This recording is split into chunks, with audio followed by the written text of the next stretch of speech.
पूर्ण परमात्मा पाप कर्म दंड को भी काट सकता है। अभी तक जिस भी संत व महापुरुष से मिले उन्होंने यही बताया कि पाप कर्म फल भोगने से ही समाप्त होगा। वो प्रभु कौन है जो पाप कर्म को काट देता है, वो काल के बंधन से छुड़वा देता है। उसका क्या नाम है, पूजा की विधि क्या है?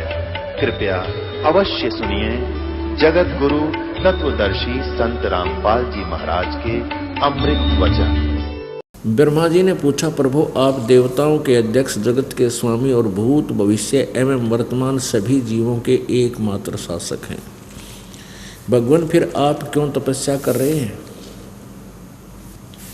और किस देवता की आराधना में ध्यान मग्न है? मुझे असीम आश्चर्य तो यह हो रहा है कि आप देवेश्वर एवं सारे संसार के शासक होते हुए भी समाधि लगाए बैठे हैं। ब्रह्मा जी के विनीत वचन सुनकर भगवान श्री हरि उनसे कहने लगे कि ब्रह्मन सावधान होकर सुनो, मैं अपने मन का विचार व्यक्त करता हूँ। देवता, दानव और मानव सब यही जानते हैं कि तुम सृष्टि करते हो, मैं पालन करता हूँ, शंकर संहार किया करते हैं। किंतु फिर भी वेद के पारगामी पुरुष अपनी युक्ति से यह सिद्ध करते हैं कि रचने, पालने और संहार करने की यह योग्यता जो हमें मिली है, इसकी अधिष्ठात्री शक्ति देवी है, यानी दुर्गा है।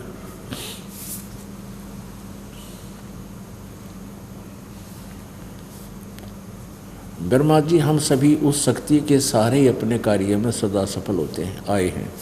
सुअर्थ प्रत्यक्ष और परोक्ष दोनों उदाहरण मैं तुम्हारे सामने रखता हूँ, सुनो। यह निश्चित है कि उस शक्ति के अधीन होकर ही मैं प्रलय काल में इस शेषनाग की सैया पर सोता और सृष्टि करने का अवसर आते ही जाग जाता हूँ। मैं सदा तप करने में लगा रहता हूँ। उस शक्ति के शासन से कभी मुक्त नहीं रहता। कभी अवसर मिला तो लक्ष्मी के साथ सुखपूर्वक समय बिताने का सौभाग्य प्राप्त होता है। मैं कभी तो दानवों के साथ युद्ध करता हूँ। अखिल जगत को भय पहुँचाने वाले दैत्यों के विकराल शरीरों को शांत करना मेरा परम कर्तव्य हो जाता है। और यहाँ देखो, मुझे सब प्रकार से शक्ति यानी दुर्गा के अधीन होकर रहना पड़ता है। उन्हीं भगवती शक्ति का यानी दुर्गा का मैं निरंतर ध्यान किया करता हूँ। ब्रह्मा जी, मेरी जानकारी में इन भगवती शक्ति से बढ़कर दूसरे कोई देवता नहीं। अब भगवान विष्णु जी ने फाइनल कर दिया कि मैं दुर्गा से ऊपर किसी भगवान को नहीं जानता, किसी देवता से परिचित नहीं हूँ, और मैं दुर्गा की भक्ति करता हूँ। आगे दुर्गा कहती है कि ब्रह्म की पूजा करो और सब बातें छोड़ दो। देखना, इससे सिद्ध होगा कि ब्रह्मा, विष्णु, शिव जी और नारद और व्यास जी, नारद जी और व्यास जी, इनको किसी को भी भक्ति मार्ग का कैसे का पता नहीं था। आगे देखना, ये 7वां स्कंध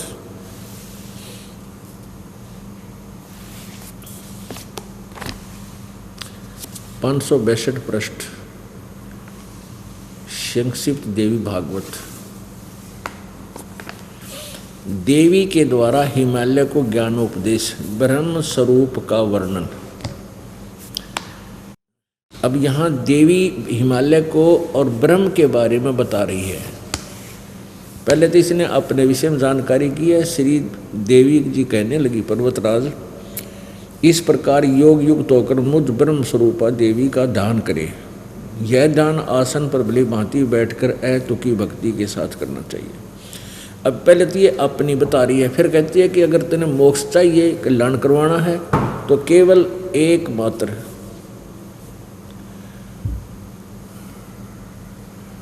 उस ब्रह्म का स्वरूप क्या है। अब कहती इस ब्रह्म की क्या स्वरूप है, यह बतलाया जाता है।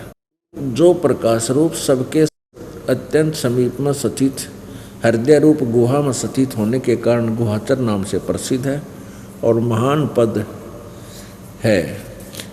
आगे देखो, वह समस्त प्रजा के ज्ञान से परे है, अर्थात किसी की बुद्धि में आने वाला नहीं है, ऐसा तुम जानो। जो परम प्रकाश रूप है, जो सूक्ष्म से भी अत्यंत सूक्ष्म है, जिसमें संपूर्ण लोक और इन लोकों में निवास करने वाले प्राणी स्थित हैं, वह यह अक्षर ब्रह्म है। अब दुर्गा का भी ज्ञान देखते रहियो, इस ब्रह्म को कितने अक्षर ब्रह्म कहा है, कितने परम अक्षर ब्रह्म कहा है, और फिर ब्रह्म भी कहती है। वही यह अक्षर ब्रह्म है, वही सबके प्राण है, वही सबकी वाणी है, और वही सबके मन है। वह यह परम सत्य और अमृत अविनाशी तत्व है। सौम्य, उस वेदने योग्य लक्ष्य का तुम वेदन करो, मन लगाकर उसमें तन्मय हो जाओ। सौम्य, उपनिषद में कथित महान अक्षर रूप धनुष लेकर उस पर उपासना द्वारा तीक्ष्ण किया हुआ बाण संधान करो, और फिर भावानुगत चित्त के द्वारा उस बाण को खींचकर उस अक्षर रूप ब्रह्म को ही लक्ष्य बनाकर वेधन करो। परवण ओम तो धनुष है, जीवात्मा बाण है, और ब्रह्म को उसका लक्ष्य कहा जाता है। अब इसमें स्पष्ट कर रही है दुर्गा कि उस एकमात्र परमात्मा को ही जाने, दूसरी सब बातों को छोड़ दे। यानी और सब की पूजा छोड़ दो, अपनी को भी त्यागने की कह रही है। यही अमृत रूप परमात्मा के पास पहुंचाने का पुल है। संसार समुद्र से पार होकर अमृत स्वरूप परमात्मा को प्राप्त कराने का यही सुलभ साधन है। इस आत्मा का ओम के जप के साथ ध्यान करो। इससे अज्ञान में अंधकार से सर्वथा परे और संसार समुद्र से पार जो ब्रह्म है उसको पा जाओगे, तुम्हारा कल्याण हो। अब यहाँ पर आ गई ब्रह्म, और यहाँ कह रही है परम अक्षर ब्रह्म, इसको अक्षर रूप ब्रह्म, यहाँ कह रही है अक्षर ब्रह्म, और यहाँ फिर लास्ट का फाइनल कर देती है, उस संसार समुद्र से पार जो ब्रह्म है उसको पा जाओगे, तुम्हारा कल्याण हो। और वो कहाँ रहता है? ये 563 पृष्ठ पे। वह यह सबका आत्मा ब्रह्म लोक रूप दिव्य आकाश में स्थित है, वहाँ रहता है। अब आपने दुर्गा देवी की स्टेटमेंट देख ली, सुन ली, पढ़ ली। वो कहती है कि सभी पूजाएं त्याग दो, सब बातों को छोड़ दो, किसी और की पूजा मत करो, एक ओम का जाप करो और ब्रह्म को टारगेट बनाओ, उसको इष्ट रूप में। फिर तुम इस ओम नाम के जप से इस ब्रह्म को प्राप्त कर जाओगे, और वह ब्रह्म जो है ब्रह्म लोक में रहता है। गीता जी अध्याय नंबर 8 के श्लोक नंबर 13 में गीता ज्ञानदाता ब्रह्म बोल रहा है, श्री कृष्ण जी में प्रवेश करके। वो काल, इस ब्रह्म को काल भी कहते हैं। वो कह रहा 8वें अध्याय के 13वें श्लोक में कि ओम इति एक अक्षरम ब्रह्म व्यवहारन माम अनुसमरण यह प्रयाति तजन देहम स याति परमाम गति। मेरा एक अक्षर ओम मुझ ब्रह्म का, माम ब्रह्म मुझ ब्रह्म का ओम, यह एक अक्षर है, उच्चारण करके सिमरण करता हुआ जो अंतिम श्वास तक, शरीर त्यागते समय तक इसका उच्चारण करता हुआ शरीर त्याग कर जाता है, तो मेरे वाले लाभ को प्राप्त होता है। जो ब्रह्म से मिलने वाला लाभ है उसको प्राप्त हो जाता है। अब इससे सिद्ध हो गया कि गीता ब्रह्म बोल रहा है श्री कृष्ण जी में प्रवेश करके। फिर ये ब्रह्म कहता है 18वें अध्याय के 62वें श्लोक में कि अर्जुन तू सर्वभाव से उस परमेश्वर की शरण में जा जिसकी कृपा से तू परम शांति और शाश्वतम स्थानम यानी सदा रहने वाले सनातन परम धाम को प्राप्त होगा। उसके बारे में बताता है कि उसका मंत्र क्या है। गीता जी अध्याय नंबर 17 के श्लोक नंबर 23 में कहा है कि ओम तत्सत इति निर्देश ब्रह्मण त्रिविध समर्थय। ओम तत्सत इति निर्देश है। ब्रह्मण माने परम अक्षर ब्रह्म, सच्चिदानंद घन ब्रह्म का जो 3 मंत्र का जाप है, जिसमें ओम ब्रह्म का भी साथ चलेगा और तत् ये सांकेतिक है, सत भी सांकेतिक है। ये दास बता सकता है और कोई नहीं इसका अधिकारी आपको नाम देने का।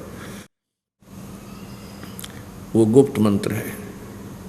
तत् ये अक्षर ब्रह्म का है और सत ये परम अक्षर ब्रह्म का है। गीता जी अध्याय नंबर 8 के श्लोक नंबर 1 में अर्जुन ने गीता ज्ञान दाता ब्रह्म से पूछा कि हे भगवान, आपने गीता जी अध्याय नंबर 7 के श्लोक नंबर 29 में कहा है कि तत्ब्रह्म, उस ब्रह्म को जानकर और सारे अध्यात्म ज्ञान को समझकर और सभी कर्मों से परिचित हो जाने के उपरांत वह व्यक्ति केवल जरा और मरण से, बुढ़ापे और मृत्यु से ही छूटने का प्रयत्न करता है। तो किम तत्ब्रह्म, उस तत्ब्रह्म को जानने के बाद प्राणी यहाँ से जरा और मरण से ही छूटने का प्रयत्न करता है, तो वो तत्ब्रह्म कौन है? 8वें अध्याय के प्रथम मंत्र में पूछा है। अर्जुन ने कहा कि किम तत्ब्रह्म, किम अध्यात्म, किम कर्म पुरुषोत्तम। इसका उत्तर गीता ज्ञान दाता ब्रह्म ने 8वें अध्याय के 3रे मंत्र में दिया है श्लोक में कि वह परम अक्षर ब्रह्म है, जो गीता ज्ञान दाता ब्रह्म से अन्य है। अपने आत्माओं, दुर्गा ने संकेत कर दिया, ब्रह्म फाइनल बता दिया।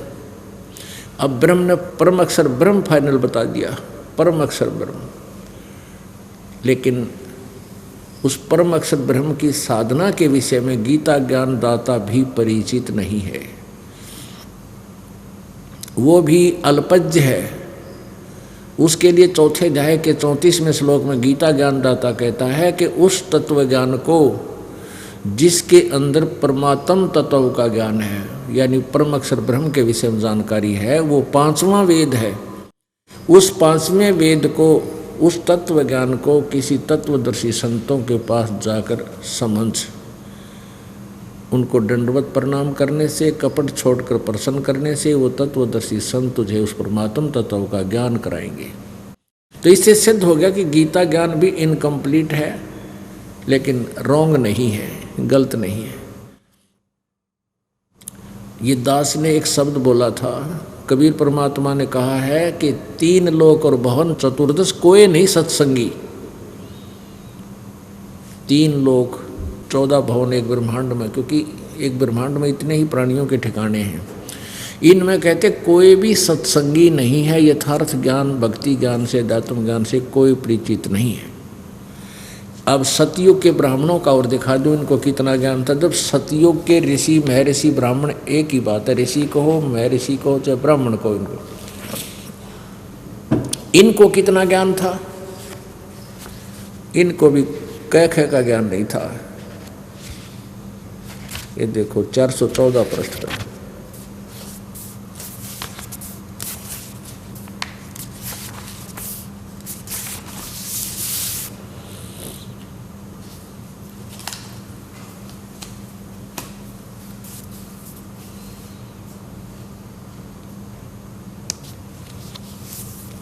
ये देखिएगा 6ठा स्कंध,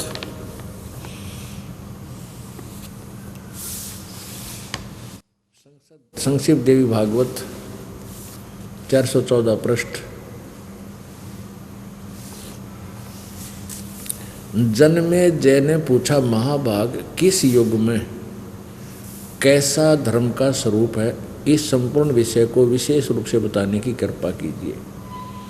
व्यास जी बोले, राजन, यह निश्चय है कि सतयुग में ब्राह्मण वेद के पूर्ण विद्वान थे। ये व्यास जी का ज्ञान का पता लगा, व्यास जी भी एक ब्राह्मणों में से एक है। यह निश्चय कि सतयुग में ब्राह्मण वेद के पूर्ण विद्वान थे, उनके द्वारा निरंतर भगवती जगदम्बिका की आराधना होती थी। भगवती का दर्शन करने के लिए उनका मन सदा ललायित रहता था। अब ये आलिया और अंत सतयुग के ब्राह्मणों को के ज्ञान का कि वे दुर्गा की पूजा करते थे। अब देखो, अब देखिएगा, इसी का यहाँ पढ़ रहे थे हम, यहाँ पढ़ा भगवती का दर्शन करने के लिए उनका मन सदा ललायित रहता था। और इन्होंने प्रत्येक गांव में शक्ति मंदिर का उद्घाटन हो, इस विषय की उनकी मन में बड़ी उत्सुकता थी। इन्होंने यूँ नाश किया, मंदिर बनवा दिए सारे, ये सतयुग के ब्राह्मणों ने ये भोली आत्मा मंदिरों तक सीमित कर दी। अब ये तो सतयुग के ब्राह्मणों का हाल है। अब क्या बताया है कि धर्म की यही सती थी, त्रेता में भी रही, परंतु कुछ ह्रास हो गया। सतयुग की जो सती थी वह द्वापर में विशेष रूप से कम हो गई।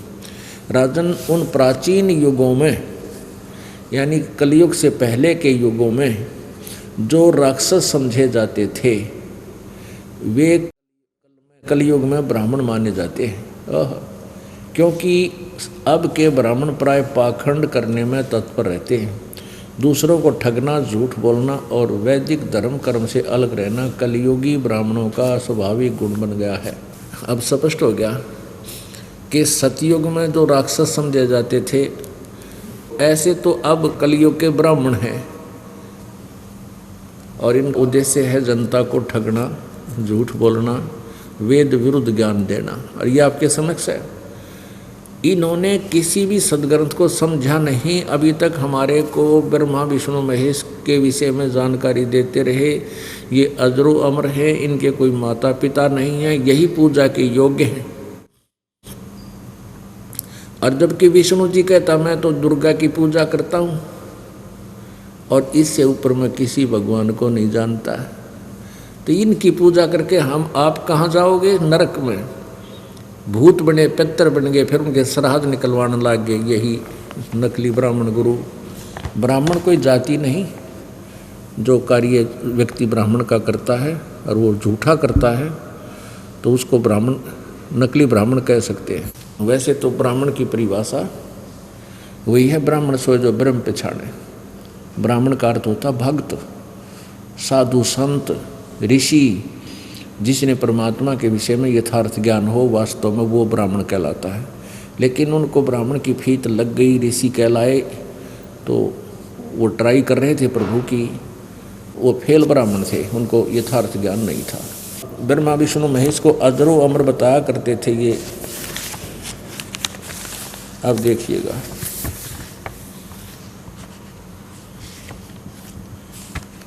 देवी भागवत में बहुत अच्छा निर्णय दिया हुआ है। यही संक्षिप्त देवी भागवत देखिएगा। संक्षिप्त देवी भागवत 3रा स्कंध पृष्ठ 123। या भगवान विष्णु जी दुर्गा के बारे में जानकारी दे रहे हैं। पृष्ठ 123 पे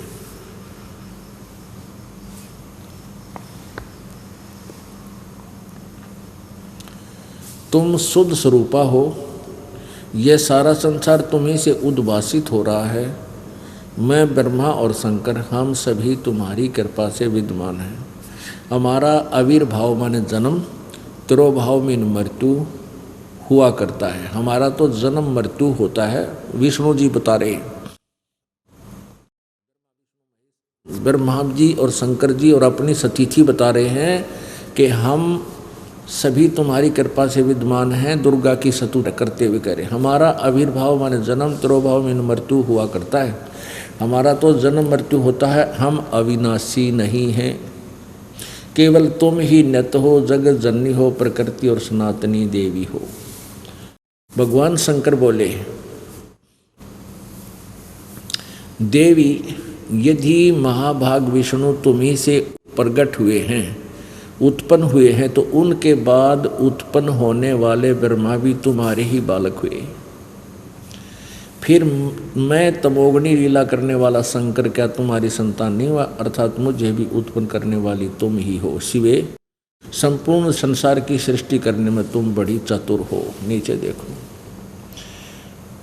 इस संसार की सृष्टि स्थिति और संहार में तुम्हारे गुण सदा समर्थ हैं। उन्हीं तीनों गुणों से उत्पन्न हम यानी रजगुण ब्रह्मा, सतगुण विष्णु, तमगुण शिव जी नियमानुसार कार्य में तत्पर रहते हैं। अब इस सदग्रंथ के थोड़े से लेख ने कितना कंसेप्ट क्लियर कर दिया। इस पवित्र देवी भागवत के इस थोड़ी सी 5-7 पंक्तियों ने कितने कंसेप्ट क्लियर कर दिए। एक तो ये कर दिया कि ब्रह्मा विष्णु महेश नासवान है, अविनाशी नहीं है, इनकी जन्म मृत्यु होती है। दूसरा ये कर दिया कि इनकी माँ दुर्गा है। और तीसरा ये कर दिया कि रजगुण ब्रह्मा, सतगुण विष्णु, तमगुण शिव जी एक एक गुण से उत्पन्न है, ये परिपूर्ण है। और चौथा ये कर दिया कि ये केवल नियमित कार्य ही कर सकते हैं, ये किसी के संस्कार में परिवर्तन नहीं कर सकते, वर्क डन ही दे सकते हैं, जैसा कर्म जिसने किया वैसा ही दे सकते। और पूर्ण परमात्मा हमारे सर्व अपराधों का नाश करके और हमारे पाप का नाश करके हमें केवल सुख ही सुख दे सकता है। उसमें ये परम शक्ति है, वो उसके हाथ में सब भाग्य उसी के हाथ में है। तो हम जब उसकी शरण में आ जाएंगे तो उसके पास एक पावर है। हमारी सच्ची लगन देखने के उपरांत वो परमात्मा हमारे सब पापों का नाश करके और हमें पूर्ण रूपेण सुखी बना देता है। तो वो परमाक्षर ब्रह्म है, वो कबीर देव है जो बनारस में 600 वर्ष पहले लगभग आए थे और 120 वर्ष तक एक साधारण मनुष्य की तरह काम करके अपनी लीला करके चले गए और ये तत्व ज्ञान का प्रचार करके और लिपिबद्ध करवा के चले गए। अब इस दास को भेजा है उस गूढ़ ज्ञान को आप तक पहुंचाएं और समझाएं। अभी तक न तो कबीर पंथी इस गूढ़ ज्ञान को समझ सके और न ही उनके पास यथार्थ भक्ति विधि है, जिस कारण से वे भी परमात्मा की प्राप्ति नहीं कर सकते। उन सभी को यहाँ आकर इस दास के पास आकर के उपदेश दीक्षा लेनी पड़ेगी, क्योंकि एक समय में गुरु एक ही होता है, सतगुरु एक ही होता है। क्योंकि परमात्मा कबीर जी जब स्वयं आए थे उनके 64 लाख शिष्य थे और उन्होंने स्वयं ही सबको उपदेश दिया था और किसी को भी अपने पैरेलल समय में उपदेश का अधिकारी नहीं बनाया था। तो इससे सिद्ध है कि एक समय में सतगुरु एक ही होगा। बाकी ते नकली गुरु थे, तो हमें भ्रमित कर रहे थे, इनके पास कख भी नहीं था भक्ति का। और बुद्धिमान व्यक्ति शीघ्र समझ जाते हैं परमात्मा की यथार्थ लीला को, क्योंकि आजकल भक्त वृंद शिक्षित हो गया। शिक्षा का मूल उद्देश्य परमात्मा का यही था कि ये शिक्षा ग्रहण करके जिन सदग्रंथों को ये सच्चा मानते हैं उन्हीं में परमात्मा की महिमा आँखों देख लें वो क्या बताते हैं। और उनको क्या लोकवेद सुना रखा था, क्या दंत कथा सुना रखी थी, फिर अपने आप भिन्नता हो जाएगी और भिन्नता हो करके फिर ये अपने आप मुझे पहचान लेंगे। वैसे तो पुण्यात्माओं शिक्षा की कतई आवश्यकता नहीं थी। इस शिक्षा के अंदर अनेक दोष हैं, चतुर बना देता है, बेईमान बना दिए, हमारे को इतना गिरावट में आ गए हम।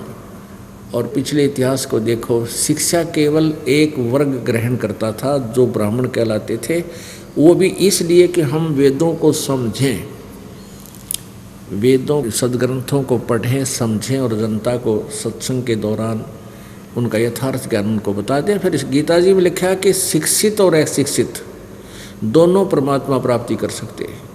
शिक्षित विद्वान जो व्यक्ति होता है वो सदग्रंथों को पढ़े, यथार्थ ज्ञान को समझे और अशिक्षितों को उन्हीं की लैंग्वेज में साधारण भाषा में उनको ज्ञान बता दे, वो भी भक्ति कर सकते हैं। मंत्र का जाप ही तो करना है, मंत्र का जाप करना है, नियम में रहना है, मर्यादा के अंदर रहना है, तो दोनों पार हो सकते हैं, विद्वान भी और अविद्वान भी। शिक्षा का उद्देश्य केवल रोजी रोटी ही रह गया। उद्देश्य उसका यही होता है कि सरकारी जॉब न लगी तो कई हज़ार रुपये पेंशन होगी, और नहीं तो अपने प्राइवेट क्लिनिक बनाऊंगा तो उसमें भी खूब कमाई कर सकता हूँ, 2 के 20 बना लूँगा, 2 के 100 बना लूँगा, ये उद्देश्य होता है। ऐसे ही बच्चे पढ़ते हैं कोई किसी भी उस उद्देश्य से ठीक है, जहाँ उनका दाव नहीं लगता वो पोस्ट कुछ ऐसी हैं तो वो तो अपने आप सौभाग्य है उनका कि जो जहाँ उन्होंने 2 नंबर का काम करने का चांस नहीं, अन्यथा सभी की यही टेंडेंसी बन गई वर्तमान में कि रिश्वत को उन्होंने अपना एक अंग बना लिया।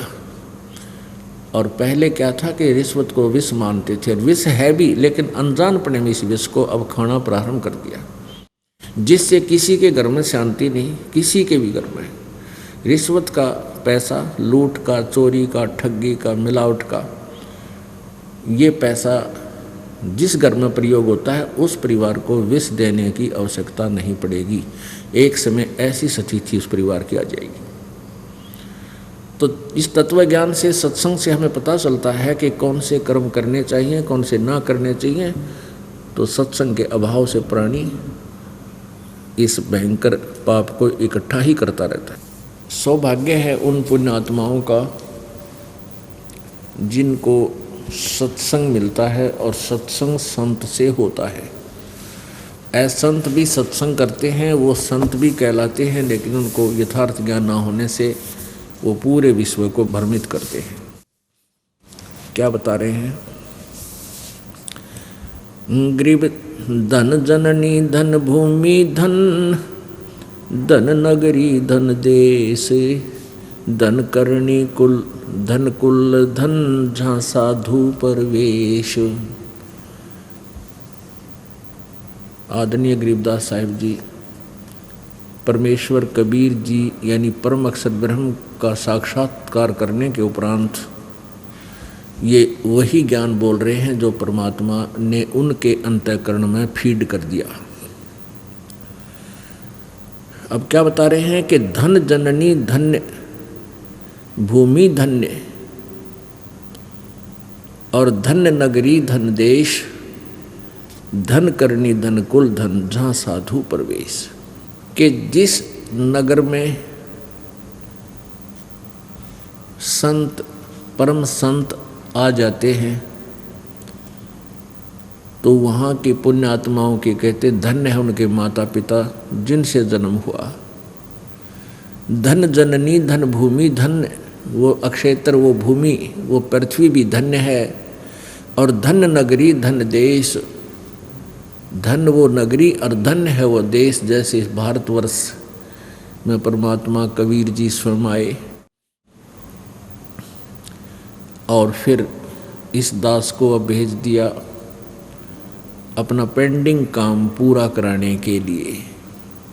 तो ये भारतवर्ष भी धन्य है। धन जननी धन भूमि धन्य, धन्य नगरी धन देश, धन्य करणी धन्य कुल धन्य, जहाँ साधु प्रवेश। आपकी करनी माने पिछले जन्म जन्मांतर की शुभ कमाई, वो भी धन्य है जिसके कारण आपको ये सत्संग और ये संत, ये दास का यहाँ दर्शन होना सुलभ हुआ। क्योंकि संत के दर्शन के लिए आए हो तो आपको ज्ञान भी सुनाया जाता है। धन जननी धन कुल धन, धन नगरी धन देश, धन्य करनी धन्य कुल धन्य, जहाँ साधु परवेश। अब इस अमृतवाणी को आप आसानी से समझ सकोगे क्योंकि आपने बहुत सत्संग सुन लिए हैं। गरीब संत सुरसरी चलत है, मारो देश बहंत, बागड़ मंज बिलास होवे, नदी सुरसरी संत। सुरसरी कहते हैं गंगा को। गंगा रूपी दरिया, गंगा जैसी यानी पवित्र, एक तो दरिया और फिर पवित्र जल। कहते हैं संत सुरसरी चलत है और मारू देश बहंत, बागड़ मंज बिलास होवे, नदी सुरसरी संत। जैसे जिस क्षेत्र में, मारू क्षेत्र में दरिया नहीं थी, नहर नहीं थी, और वहाँ नहरें निकाल दी गई सरकार के द्वारा। पहले उस क्षेत्र के नागरिकों का जीवन स्तर और उस नहर के जाने के बाद का जीवन स्तर दिन रात का अंतर हो गया। पहले तो उनको आहार भी समय पर नहीं मिलता था। 3-3, 2-2 मंजिल की कोठियाँ बना रखी हैं, फुहारे ला रखे हैं, यानी इतने समृद्ध हो गए वो। ऐसे ही जिस क्षेत्र में परम संत परमात्मा भेजता है या प्रभु स्वयं भी आते हैं, तो कहते हैं वो संत रूपी दरिया इस मारू क्षेत्र में, मारू क्षेत्र वो होता है जहाँ पहले जल का अभाव हो, बिल्कुल अभाव। तो ये सत्संग रूपी जल का अभाव, ये यथार्थ ये मीठे जल का अभाव था। यानी सत्संग तो बहुत सुनते थे, ये खारा पानी तो बहुत था, लेकिन ये मीठा जल यानी सत्संग रूपी जल उस संत रूपी सुरसरी यानी दरिया में ही मिल सकता है। तो वो संत रूपी दरिया जहाँ से बहती है, जहाँ पर वो चल रही है, तो वहाँ आसपास के अक्षेत्र की पुण्यात्माएं उनके पास आकर के और फिर अपने अंतःकरण की सिंचाई कर लेते हैं और फिर वो सभी सुखी हो जाते हैं।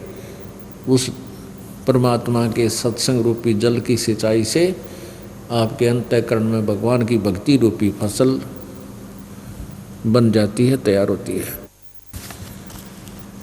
संत सुरसरी चलत है मारू देश बहंत, धन करणी धन कुल धन जहाँ साधु, धन जननी धन भूमि धन धन नगरी धन देश, धन करणी धन कुल धन जहाँ साधु परवेश।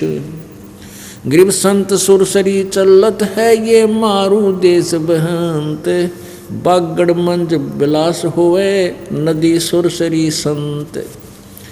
बागड़ उस क्षेत्र को कहते हैं जहाँ जल का अभाव हो, दरिया ना हो, उसको बागड़ क्षेत्र बोलते हैं। तो कहते उस बागड़ में भी नदी नहर जाने के बाद सबके ठाठ हो जाते हैं।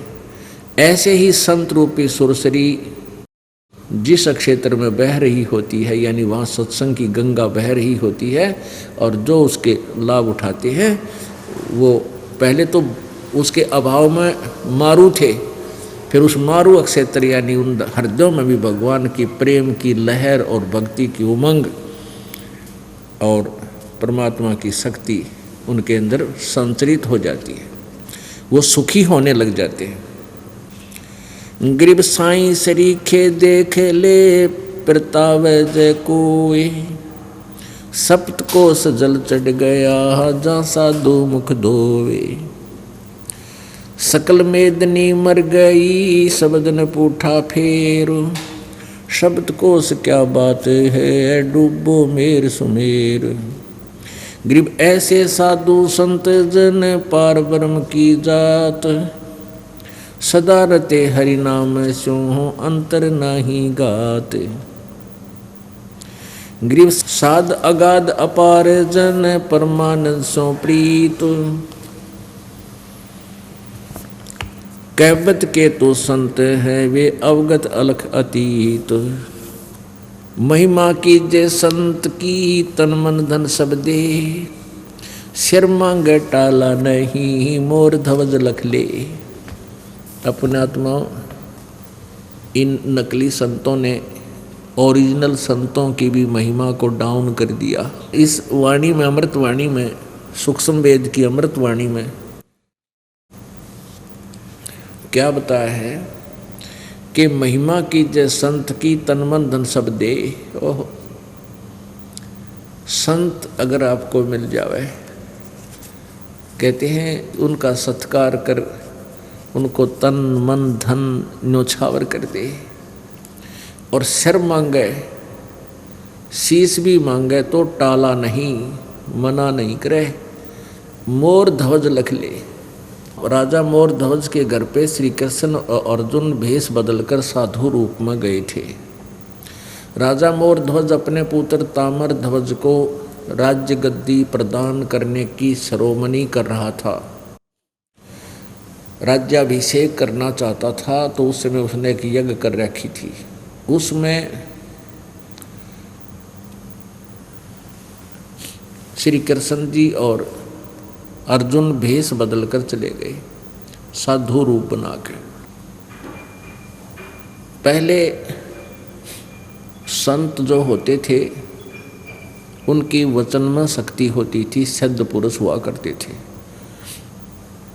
और उस समय के नागरिक भी उन संतों के वचन को फाइनल मानते थे। मोरध्वज राजा से श्री कृष्ण जी ने कहा, उन्होंने एक माया का शेर साथ बना लिया, सिंह, और कहा कि मेरे शेर को मांस खिला। ये किसी मतलब जानवर का मांस नहीं खाएगा, ये मनुष्य का मांस खाता है। और मनुष्य में भी समझ ले कि कहीं किसी पल्लेदार न पकड़ जावे, नहीं, ये तेरे परिवार के एक सदस्य का मांस खाएगा। और जो सदस्य आज इस शेर का, हमारे सिंह का आहार बनेगा, वो सीधा स्वर्ग को जाएगा। तो उस समय संत होते थे वो परमात्मा तुल्य ही होते हैं। जैसे श्री कृष्ण जी की शब्द में भी शक्ति है, और समय रहते हुए वो किसी भी व्यक्ति को ये लीला की थी, मोरध्वज ताम्रध्वज को आरे से चरवा दिया, जीवित कर दिया। इतनी शक्ति संत में, आम जो सही संत होते हैं उनमें मिल जाती है।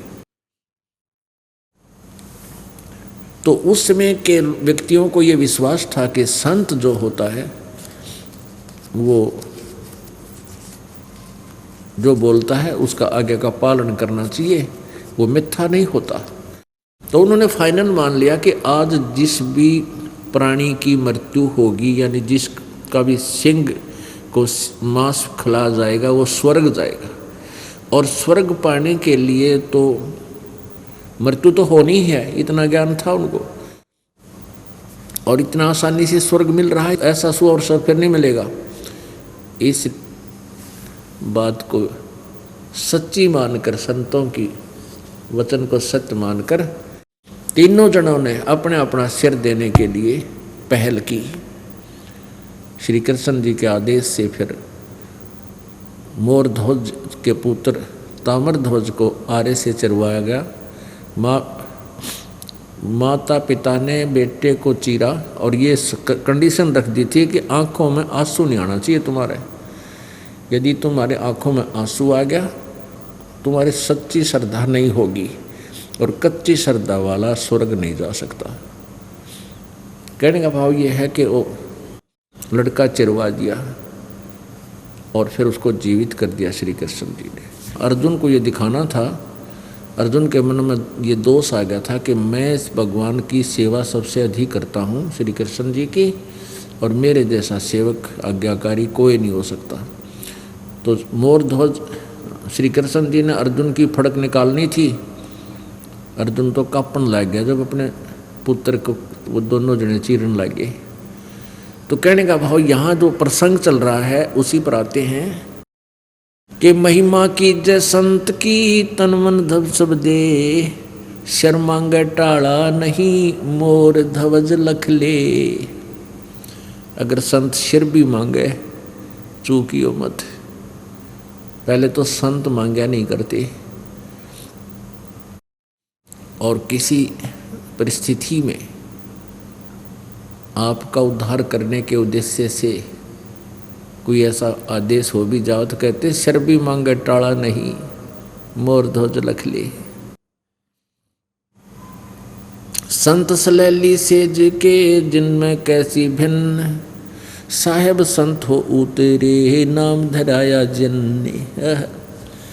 कहते हैं कबीर पूर्ण परमात्मा कबीर देव जी, परम अक्षर ब्रह्म जी यहाँ अवतरित हुए, सहशरीर आए, और उन्होंने जिंदे महात्मा का रूप धारण किया। गरीबदास जी को मिले, गरीबदास जी को मिले, आदरणीय गरीबदास साहिब जी को मिले, आदरणीय दादू साहिब जी को मिले, आदरणीय नानक साहिब जी को मिले, आदरणीय मलुकदास साहिब जी को, आदरणीय धर्मदास साहिब जी को, आदरणीय गीसा दास साहिब जी को। इनको परमात्मा आकर मिले जिंदा महात्मा के रूप में। कहते हैं परमात्मा ही संत रूप धारण करके कभी भी किसी भी रोल में आ सकता है, रूप में आ सकता है।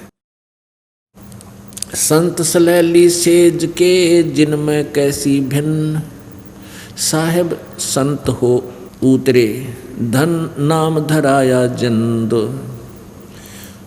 साध संगति हरि भक्ति बिन कोई न उतरे पार। साध संगत हरि भक्ति बिन कोई न उतरे पार। निर्मल आदि अनादि है गंदा सब संसार। जो परमात्मा की भक्ति पर नहीं लगे हुए, कहते हैं वो पार नहीं हो सकते, वो यहीं काल के जाल में रह जाएंगे।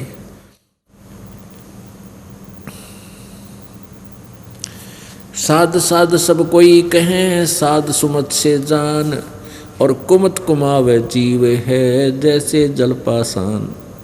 सब संत संत कहलाते हैं, लेकिन संत वही होता है जिसमें सुमति हो। सुमति माने यथार्थ ज्ञान हो जिसके पास। और कुमत कमावे, खोटे कर्म करे वो तो जीव होता है, चाहे वो किसी भी पदवी को प्राप्त किए बैठा है। कुमत करावे कुमावे जीव है जैसे जल पाषाण। साध साध सबको एक है साध सुमत से जान, कुमत कुमावे जीव है जैसे जल पाषाण। जो जल में पाषाण है बीजत नाही अंग, चकमक लागे अग्नि है कहा करे सत्संगे। अब क्या बता रहे हैं कि जैसे पत्थर को और जल में डाल दे, चाहे समुद्र में डाल दे, दरिया में डाल दे, और उसको चाहे 100 वर्ष के बाद निकाल लो, और निकाल कर फिर उनको एक दूसरे से टच कर दो, नो की नो चिंगारियाँ फटेंगी, उसमें से चिंगारी निकलेगी, वो शीतल नहीं हुआ। तो क्या बताते हैं कि जो निकम्मी आत्मा है वो ज्ञान सुनते भी हैं, सत्संग करते भी हैं, और साधु संत भी कहलाते हैं। उनको 10-10, 20-20, 30-30 वर्ष भी हो गए सत्संग सुनते करते कराते साधु संत बनियाने, और फिर भी जरा सा उनको छेड़ दे आग पटेगी, इतना क्रोधित हो जाएंगे, पता नहीं के शराप दे दें, कितना बुरी तरह जुल्म करते। जैसे एक समय कुंभ का पर्व हुआ, हरिद्वार के अंदर हर पैड़ी पर भी का संयोग हुआ। वहाँ स्नानार्थ ये साधु संत, जिनको हम संत कहा करते थे, वो साधु संत वहाँ चले गए स्नान करने के लिए। ये तीनों गुणों के उपासक, ब्रह्मा जी, विष्णु जी, शिव जी के। तो ब्रह्मा जी के पुजारी तो बहुत कम होते हैं, वो तो एक ही था, जैसे हिरण्यकशिपु था, उसने भी कितने जुल्म किए। अब वैष्णु तो हैं विष्णु जी के उपासक, वैष्णु संत, और ये नाथ, कनपाड़े, नंगे, ओगड़ जिसने कहे, नागे जिसको बोलते हैं, और ये गिरी पुरी, ये सारे शिव जी के उपासक हैं, तमगुण शिव जी के। तो वहाँ क्या होता है, जब ये कुंभ का पर्व लगता है, स्नान करने के लिए तीर्थ पर जाते हैं, तो अपने अपने ग्रुप में गिरी अलग, पुरी अलग, ये नागा न्यारे, नाथ अलग, कनपाड़े न्यारे, और वैष्णु अलग से, ये अलग अलग ग्रुपों में आप अपने उनमें चले जाते हैं समुदाय में। फिर स्नान के समय ये सभी चलते हैं स्नान करने के लिए, काफ़ी वर्ष पहले की बात है। तो सबसे पहले नागा पहुंच गए हरिद्वार, हर की पैड़ियों पर स्नान करने के लिए। उस पर भी कोई समय निर्धारित किया जाता है कि इस समय जो नहावेगा, इस समय से इस समय तक ये शुभ समय रहेगा, इसके दौरान जो स्नान कर लेगा उसका मोक्ष हो जाएगा, ऐसा इनका मानना है। वैसे ये वास्तविकता नहीं है, ये सदग्रंथों के विपरीत ज्ञान है, लोक वेद है, किसी संत आदि की चलाई हुई दंत कथा है। फिर भी वो स्नान करने के लिए वहाँ चले गए। तो पीछे से वैष्णु साधु आ गए। वैष्णुओं ने कहा कि नागाओ तुम बाहर आ जाओ, सर्वप्रथम हम स्नान करेंगे, हम सर्वश्रेष्ठ हैं, तुम बाहर आओ, वापस हटो, तुम नहीं नहाओगे। नागाओं ने कहा कि हम सर्वश्रेष्ठ हैं और हम नि इच्छा हैं, हम बिल्कुल त्यागी और बैरागी हैं, हम तन पे वस्त्र भी ग्रहण नहीं करते, हम कोई वस्तु संग्रह नहीं करते, हम सर्वश्रेष्ठ, प्रथम स्नान हम ही करेंगे इस कुंभ के पर्व में। अब वैष्णु साधु कहने लगे कि तुम काहे के संत हो, तुम काहे के श्रेष्ठ हो, तन पर वस्त्र भी नहीं धारण करते, पशु की तरह नंगे फिरते हो, तुम टट्टी के हाथ भी ना धोते, शरण फिरड़ो, बाहर आ जाओ तुम, पहले हम स्नान करेंगे। अभी ऐसी उनकी फिर इतनी ही देर बात में नागाओं ने भी लाल आँख कर ली। वो नंगे तमोगुण शिव के उपासक थे और वैष्णव आपस में लड़ने लग गए। तीर निकाल लाए, तलवार निकाल लाए, कटारी नो सीधे छोटे गोपे एक दूसरे की गर्दन काट दिए, बुड़कियाँ खावें, जिसके बाल ठहगे बाल पाट दिए। 25,000 ये जिनको संत कहा करते थे आपस में लड़ झगड़ के और 25,000 कत्लेआम हो गए, वहाँ पर लड़का मर गए पशु की तरह। अब उनके विषय में इस सूक्ष्म वेद में बता रखा है, 5वें वेद में,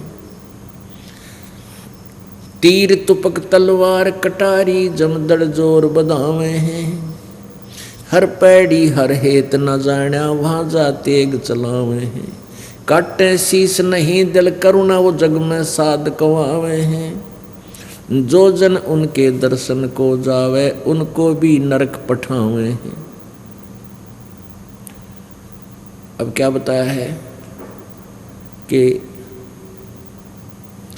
तीर तुपक तलवार कटारी ऐसे घातक हथियार लेकर तो वो युद्ध करते हैं, एक दूसरे पर आक्रमण कर दिया उन्होंने। और कट्टे शीश नहीं दिल करुणा, हर पैड़ी हर हेत ना जाण्या, हर पैड़ी हर हेत ना जाण्या वहाँ जा तेग चलावे हैं, तेग माने तलवार, और कट्टे शीश नहीं दिल करुणा, ये जग में साध कहावे हैं। और जो व्यक्ति ऐसे संतों का शिष्य बन जाता है या उनके दर्शन करने भी जाता है तो वो क्या शिक्षा देंगे, अंडरस्टूड है। कहते उनको भी नरक पठावे हैं, उनको नरक भेज देते हैं। जब स्वयं ही नरक आहारी हैं, नरक के योग्य कर्म करते हैं, तो अनुयायी क्या करेंगे, उन्हीं के द्वारा दी गई शिक्षा को वह ग्रहण करके वो भी ऐसा ही अत्याचार कर सकते हैं। अब इस एक पंक्ति का निर्णय देने के लिए आपको ये उदाहरण देना पड़ा। साध साध सब को एक है, साध सुमत से जान, सुमति सुमति से जान, और कुमति कमावे जीव है जैसे जल पाषाण। अब वो कितने दिन से साधु संत बने फिरे थे, नागा भी वैष्णव संत भी, आज भी देख लो किसी ने टोक के सिर पावेंगे। उनको किसी को प्यार से भी आप कहोगे कि ये साधना आप कर रहे हो, ये शास्त्र विरुद्ध है, आपके सिर हो जाएंगे, लड़न लाग जाएंगे 1 मिनट में, क्योंकि उनमें साधुता तो है ही नहीं। वो तो सारी उम्र उन्होंने वो कर्म किया ही नहीं जिससे शांति हो। जो सत्संग सुनकर भी जिसमें परिवर्तन नहीं आता है, उसके विषय में बताया है कि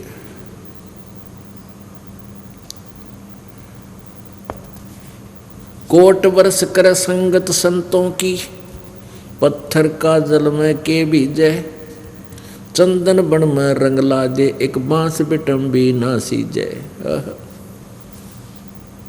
जो अशांत होते हैं, निकम्मी आत्मा होती हैं, वो चाहे सारी उम्र सत्संग में आते रहो, वो तो ऐसे हैं जैसे पत्थर को जल में डाल दिया, निकाला, जब एक दूसरे से टच किया, जो कि जो अंगारी उनमें फिर भी है, वो जो का तो दोष भरा पड़ा है। अन्यथा जल में प्रत्येक वस्तु शांत होती है, लेकिन पत्थर का असर नहीं होता। फिर क्या बताते हैं कि वो प्राणी ऐसे हैं, चंदन का पेड़ आसपास के सभी पेड़ों को, नीम को भी चंदन जैसी गंध युक्त, सुगंध युक्त कर देता है। लेकिन बांस, ये बम्बू बांस होते हैं, ये भी वहाँ आसपास उगे हुए हों तो बांस के अंदर उस चंदन की महक समाती नहीं, उसमें वो चंदन जैसे गुणों युक्त नहीं बनता। अन्यथा एक चंदन का पेड़ आसपास के अपने सभी साथी दूसरे पेड़ों को भी, इवन नीम को भी चंदन की गंध युक्त कर देता है। उस लकड़ी से भी चंदन जैसी गंध आती है, लेकिन बांस में असर नहीं होता। कोट वर्ष कर संगत संतों की, पत्थर का जल में के बीजे,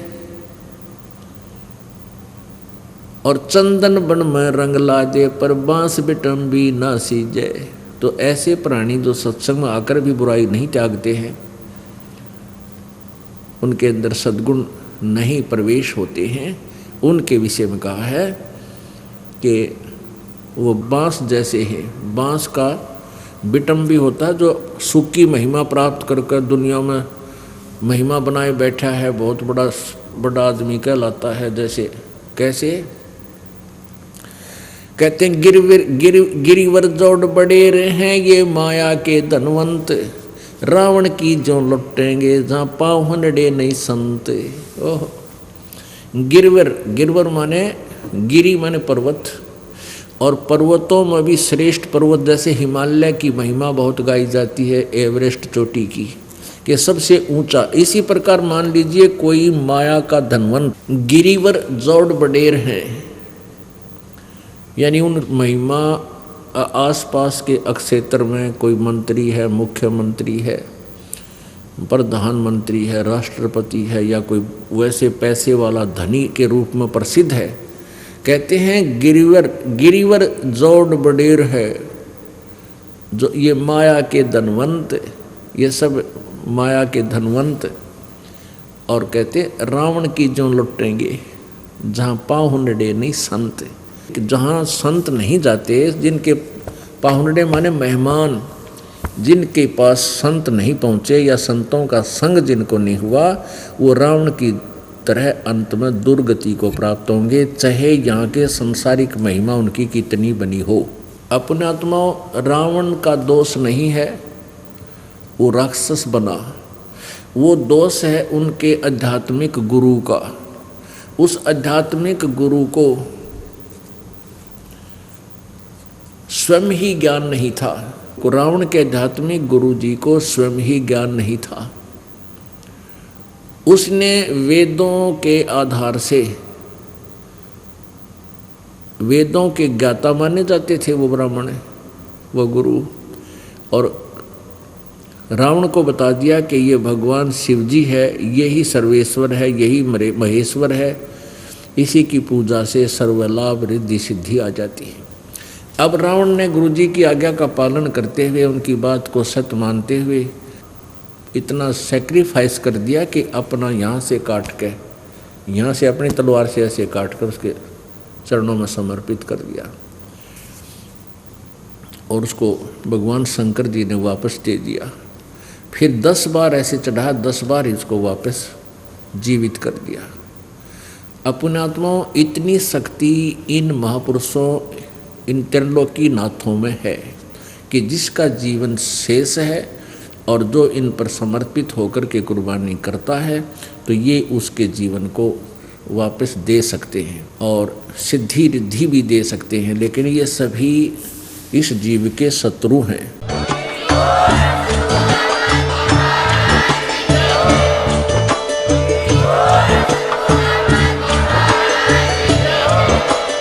आप सुन रहे थे जगत गुरु तत्वदर्शी संत रामपाल जी महाराज जी के मंगल प्रवचन। अधिक जानकारी के लिए विजिट कीजिए हमारी वेबसाइट www.jagatgururampalji.org। संत रामपाल जी महाराज जी के शुभ आशीर्वाद से पूरे विश्व भर में 500 से भी ज्यादा नाम दीक्षा केंद्र हैं, जिन पर संत रामपाल जी महाराज जी द्वारा ऑनलाइन निःशुल्क नाम दीक्षा दी जा रही है। अपने नजदीकी नाम दीक्षा केंद्र का पता करने के लिए संपर्क करें 8222880541।